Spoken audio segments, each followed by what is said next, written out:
ആരോഗ്യത്തോടെ ഇരിക്കാൻ എന്തൊക്കെ കാര്യങ്ങൾ നമ്മുടെ ജീവിതത്തിൽ ചെയ്യാം? ആരോഗ്യപരമായിട്ട് സംസാരിക്കാനാണ് ഇന്ന് നമ്മൾ പോകുന്നത്. നമ്മളോടൊപ്പം ഉള്ളത് chief homoeopathic physician doctor M Sreekumar. Doctor, welcome to the show. ശരിയായ ആരോഗ്യം എങ്ങനെ വീണ്ടെടുക്കാം എന്നതിനെക്കുറിച്ച് എല്ലാവർക്കും ഒരു ഡൗട്ടാണ്. കാരണം ആരെയാണ് കാണേണ്ടത്, ഏത് ഡോക്ടറിനെ കാണണം, എങ്ങനെ നമുക്ക് ആരോഗ്യം വീണ്ടെടുക്കണം, ഏത് രീതിയിലുള്ള മാർഗനിർദ്ദേശങ്ങളാണ് നമ്മൾ പാലിക്കേണ്ടത്, ഇതിനെക്കുറിച്ചൊക്കെ എല്ലാവർക്കും ഒരു സംശയമാണ്. അപ്പോൾ എങ്ങനെയാണ്, ഏത് രീതിയിലാണ് നമ്മുടെ ആരോഗ്യം നമുക്ക് വീണ്ടെടുക്കാൻ പറ്റുന്നത്? അതേക്കുറിച്ച് പറയുമ്പോൾ വേദം എന്ന വാക്കിൻ്റെ അർത്ഥം തന്നെ അറിവെന്നുള്ളതാണ്. വേദത്തിൽ നിന്നാണ് എല്ലാം ഉരുത്തിരിഞ്ഞ് വന്നത്. That is from the sound energy. നമുക്കറിയാം പ്രപഞ്ചത്തിൻ്റെ ഉത്ഭവം തന്നെ ഓംകാരം. എന്താണ് ഈ ഓംകാരം? പ്രപഞ്ചം മൊത്തം പ്രളയത്തിൽ വെള്ളത്തിൽ മുങ്ങിക്കിടക്കുന്നു. വീശിയടിക്കുന്ന കാറ്റ്. ഈ ഫാൻ കറങ്ങുമ്പോൾ ഒരു ചെറിയ ശബ്ദം കേൾക്കും. അപ്പോൾ പ്രപഞ്ചം മുഴുവൻ നിറഞ്ഞു നിൽക്കുന്ന വെള്ളത്തിൻ്റെ മുകളിൽ കൂടെ ഈ കാറ്റടിക്കുമ്പം there will be a ഓംകാരം. ഇതാണ് ഓംകാരമായി കൺവെർട്ട് ചെയ്ത് നമ്മൾ മനസ്സിലാക്കുന്നത്, എക്സ്പ്ലെയിൻ ചെയ്തു. That means sound energy. It is originated from energy, sound energy. എല്ലാ ഇതിലും പറയുന്നത് അങ്ങനെ തന്നെയാണ്. അതുപോലെ ലൈറ്റ് എനർജി. ഖുറാനിൽ പറയുന്ന ലൈറ്റിൻ്റെ സെൻസേഷനിൽ കൂടാണ് ഖുറാൻ എഴുതപ്പെട്ടത്. അവിടെ എനർജിയാണ്. അതുപോലെ ആമേൻ, ആമീൻ, ഇതെല്ലാം ചെറിയ വാക്കുകളെങ്കിലും സൗണ്ട് എനർജിയാണ്. എല്ലാ വിശ്വാസ പ്രമാണങ്ങളുടെയും അടിസ്ഥാനം ഈ സൗണ്ട് എനർജിയാണ്. ഫോർ എക്സാമ്പിൾ, ഓം ഹിന്ദുസ്, ആമീൻ ക്രിസ്ത്യൻ, ആമീൻ മുസ്ലിം. ഇതൊക്കെ നമ്മൾ തിരിച്ചെടുത്ത കാര്യമാണ്. ആക്ച്വലി ഇതൊക്കെ തുറന്ന് നോക്കിക്കഴിഞ്ഞാൽ ഒറ്റ ബ്ലഡേ ഉള്ളൂ, ഒറ്റ ജീവനേ ഉള്ളൂ. എനർജി, നമ്മൾ ശ്വസിക്കുന്ന, നമ്മുടെ നിലനിർത്തുന്ന എനർജി. അതിന് വ്യത്യാസങ്ങളൊന്നുമില്ല. പിന്നെ ഈ കോട്ടിങ്ങൊക്കെ കൊടുത്ത് ഓരോരോ വ്യത്യാസങ്ങൾ കൊടുത്ത് നമ്മുടെ കൺസെപ്റ്റ്സാണ്, അത് വിട്ടേരെ. അപ്പോൾ എവിടെ നിന്നാണ്? അറിവിൽ നിന്നാണ് ഇതെല്ലാം തുടങ്ങിയത്. വേദം കയ്യിൽ പിടിച്ചുകൊണ്ടിരിക്കുന്ന ബ്രഹ്മാവിനെ, ഓം ചാണ്ടി ചെയ്യുന്ന ശിവനെ, അതുപോലെ കുരിശിൽ ദൈന്യമായിട്ട് കിടക്കുന്ന ജീസസിനെ, ഇതെല്ലാം ആ അമ്മയുടെ ദുഃഖം, കണ്ണുനീരായിട്ട് വരുന്ന ദുഃഖം, ഇതെല്ലാം എനർജി ട്രാൻസ്മിഷനാണ്. ആ ഊർജത്തിൽ നിന്നാണ് നമ്മൾ അറിവ് നേടിയത്. അപ്പോൾ എന്തിനാ ഈ ക്രൂസിഫൈഡ് ജീസസിൻ്റെ രൂപം നമ്മളെ കാണിച്ചു തന്നിരിക്കുന്നു? സ്വാതന്ത്ര്യമാണത്. ദൈവപുത്രനായിട്ട് പോലും ഞാൻ അനുഭവിച്ച വേദന അതിനേക്കാൾ വലിയ വേദനകളൊന്നും കുരിശി തറച്ചിട്ടിരിക്കുന്ന എൻ്റെ വാർന്നൊഴുകുന്ന രക്തം. അപ്പോൾ ആ അറിവിനെ നമ്മൾ പ്രയോജനപ്പെടുത്തുക. അതിനൊരുപാട് സാധ്യതകളുണ്ട്. നമ്മുടെ ചുറ്റുമുണ്ടെല്ലാം. Everything is there around us. ഷെല്ലിയുടെ ഒരു കവിതയുണ്ട്, water water everywhere nor any drop to take. കടലിൽ വെള്ളത്തിൽ കിടക്കുക, ഒരു തുള്ളി വെള്ളം കുടിക്കാനില്ല. ഇതുപോലെ നമ്മുടെ ചുറ്റും നോളജിൻ്റെ സാന്ദ്രമായ സാഗരമാണുള്ളത്. പക്ഷേ നമുക്ക് ഇൻട്രസ്റ്റ് വേണ്ടേ? ഇതെന്താണെന്നറിയാൻ, ഇത് ഒന്ന് മനസ്സിലാക്കാൻ സമയമില്ലാത്ത ലോകത്ത് മൊബൈൽ കണ്ട് മണിക്കൂറുകൾ കളയാൻ സമയമുണ്ട്. പക്ഷെ വേണ്ട, നമ്മുടെ കൈപ്പിടിയിലാണ് ഡോക്ടർമാർ. ഒരു മൊബൈലിനകത്ത് എത്രയോ വിദഗ്ധന്മാരാണ് സംസാരിക്കുന്നത്. അവരുടെ എത്രയോ രാത്രികൾ ഉറക്കൊഴിഞ്ഞിട്ടാണ് അവർ ഓരോ കണ്ടെത്തിയിരിക്കുന്നത്. എത്രയോ മെഡിക്കൽ കോളേജസുകളാണ് ഈ കയ്യിൽ. ഒരു ക്ലിക്ക് കൊടുത്താൽ മതി, അറിവിൻ്റെ കാര്യങ്ങൾ നമ്മുടെ മനസ്സിലേക്ക് ഒഴുകി വരും, നമ്മുടെ മുന്നിലേക്ക് ഒഴുകി വരും. പക്ഷെ നമ്മൾ ആരെങ്കിലും ശ്രമിക്കൂ?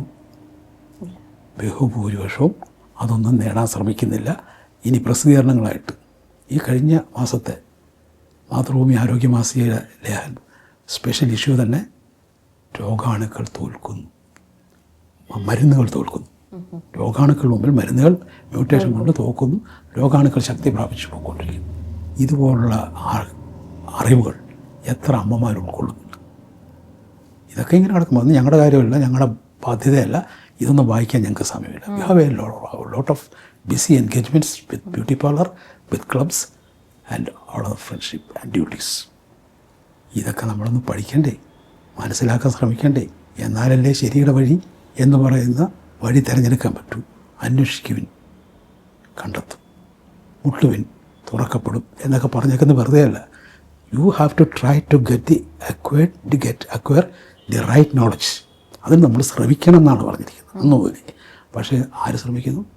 കേൾക്കാൻ ആർക്ക് സമയം? പറഞ്ഞ് മനസ്സിലാക്കിയ കേട്ട് ചെയ്യാൻ എത്ര. ഈ രോഗങ്ങൾ കുറയാത്തത് വൈദ്യശാസ്ത്രത്തിൻ്റെ ഡോക്ടർമാരുടെ കുറ്റം കൊണ്ട് മാത്രമല്ല, ഈ കേട്ടിരിക്കുന്ന അമ്മമാരുടെ, കേട്ടിട്ട് പോകുന്ന ബൈസ്റ്റാൻഡേഴ്സിൻ്റെ, റിലേറ്റീവ്സിൻ്റെ ഉത്തരവാദിത്വം കുറയുന്നു. ചെയ്യേണ്ട രീതി ചെയ്യാതെ, വേണ്ട രീതി പരിഗണിക്കാതെ, വേണ്ടത് കൊടുക്കാതെ, വേണ്ടാത്തത് കൊടുത്ത് അവസാനം കോംപ്ലിക്കേഷൻ ആയിരിക്കുമ്പോൾ കരയാൻ മാത്രം അറിയാം. കരഞ്ഞിട്ട് കാര്യമില്ല.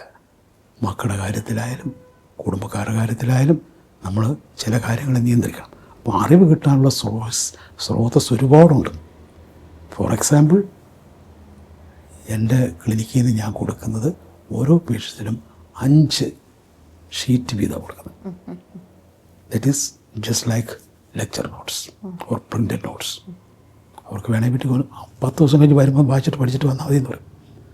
അവർ ചോദിക്കുമ്പോൾ കൊടുത്ത വിവരം പോലും അവർ ഓർക്കത്തില്ല. നന്നായിരുന്നു. അപ്പോൾ ആരോഗ്യം വീണ്ടെടുക്കാൻ നമുക്ക് കിട്ടുന്ന അറിവുകൾ വെച്ചിട്ട് തന്നെ ചെയ്യാവുന്നതേ ഉള്ളൂ അല്ലേ? അറിവാണ് വേണ്ടുന്നത്. എന്ത് ചെയ്യണം? ആ അറിവുണ്ടെങ്കിൽ ആത്മവിശ്വാസമായി. ആ ആത്മവിശ്വാസം ഉണ്ടെങ്കിൽ നമ്മളെ ഒന്നും ബാധിക്കത്തില്ല. എങ്ങനെ എന്തെന്ന് പഠിച്ചു കഴിഞ്ഞാൽ.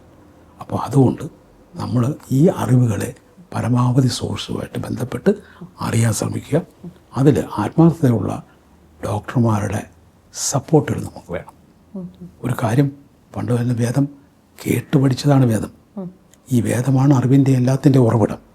അപ്പോൾ അതുപോലെ ഈ കാര്യങ്ങളെക്കുറിച്ച് റിപ്പീറ്റഡായിട്ട് നമ്മൾ മനസ്സിലാക്കിക്കൊണ്ടേയിരിക്കണം.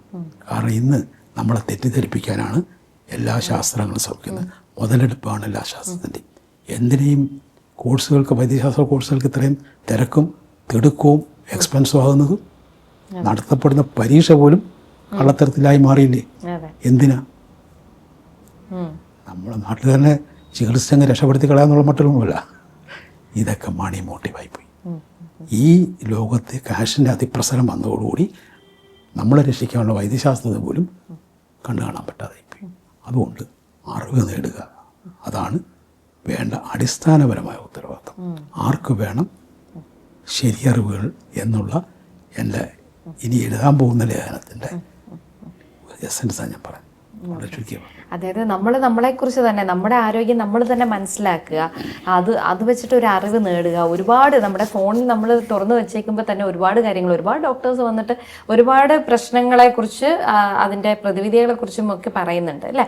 ഒരുപാട് രോഗങ്ങളെക്കുറിച്ചും ഡോക്ടേഴ്സ് സംസാരിക്കുന്നുണ്ട്. പക്ഷെ അതിനെക്കുറിച്ചൊരു അറിവ് നമ്മൾ നേടി വെച്ചിരുന്നാൽ നമ്മൾ ആരെയാണോ ബെറ്റർ ആയിട്ട് കൺസൾട്ട് ചെയ്യേണ്ടത്, അല്ലെങ്കിൽ ഇന്ന രോഗത്തിന് നമുക്ക് എന്താണ് നമ്മൾ തന്നെ സ്വയം നമുക്ക് ചെയ്യാൻ പറ്റുന്ന കാര്യങ്ങൾ എന്തൊക്കെയായിരിക്കുമെന്ന് സ്വയം തന്നെ തീരുമാനിച്ചു കൊണ്ടുപോകാൻ സാധിക്കുന്നത് തന്നെയാണ്. മനസ്സിനെ താഴോട്ട് വിടാതിരുന്നാൽ മതി.